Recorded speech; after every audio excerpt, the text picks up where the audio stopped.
Megastar చిరంజీవికి సంబంధించిన big breaking news. మరి ముఖ్యంగా నిన్న ఆయన చేసిన వ్యాఖ్యలు కామెంట్లు ప్రస్తుతం పెను దుమారాన్ని రేగుతున్నాయి.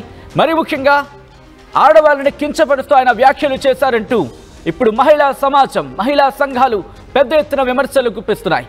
ఇప్పుడు జాతీయ వ్యాప్తంగా సంచలనంగా మారింది. జాతీయ ప్లాట్ఫామ్స్ లో కూడా చిరంజీవికి సంబంధించి చేసిన వ్యాఖ్యలు పెను దుమారాన్ని రేగుతున్నాయి. దానికి సంబంధించిన బిగ్ బ్రేకింగ్ న్యూస్ చూస్తున్నారు. వారసత్వంపై చిరంజీవి వ్యాఖ్యలు దుమారాన్ని రేపాయి. మహిళలను కించపరిచే విధంగా చిరు వ్యాఖ్యలు ఉన్నాయంటూ విమర్శలు వెలువెత్తుతున్నాయి. మహిళలకు చిరంజీవి క్షమాపణ చెప్పాలని డిమాండ్లు వినిపిస్తున్నాయి. రామ్ చరణ్ ఇంకో కూతుర్ని ఎక్కడ కంటాడో అని భయంగా ఉందంటూ చిరంజీవి కామెంట్స్ చేశారు. ఈసారైనా మగపిల్లాడికి జన్మనివ్వాలి అంటూ చిరు వ్యాఖ్యలు ప్రస్తుతం ఆసక్తికరంగా కాదు, సంచలనంగా మారాయి. ఈ నేపథ్యంలో ఒకసారి చిరంజీవి ఏమని కామెంట్లు చేశారు, దానికి సంబంధించినటువంటి రియాక్షన్ వస్తే చూసే ప్రయత్నం చేద్దాం. అంతకన్నా ముందు చిరంజీవి ఏమన్నారు ఇప్పుడు చూద్దాం. ఫైనల్లీ ఒక పిక్చరు క్లింకారా వాళ్ళ తాతగారి ఫోటో చూద్దాము. Photo please. అమ్మ తొందరగా ఏంట్రా బాబు. అది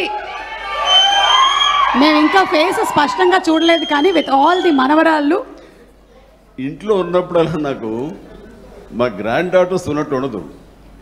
ఒక లేడీస్ హాస్టల్ వార్డెన్ లాగా ఉంటుంది నాకు. లేడీస్ హాస్టల్ వార్డెన్ లాగా చుట్టూ ఆడపిల్లలే, ఒక్క మగ డైరెక్ట్ చరణ్ ఈసారి కానీ సరే ఇంకొక అబ్బాయిని కనరా, మన లెగసీ కంటిన్యూ అవ్వాలరా అని కోరిక. తనకి అసలు ఈ ముద్దు ఈ అమ్మాయి అంటేనే మళ్ళీ ఇంకో అమ్మాయిని కంటాడేమో నా భయం. Lovely kids.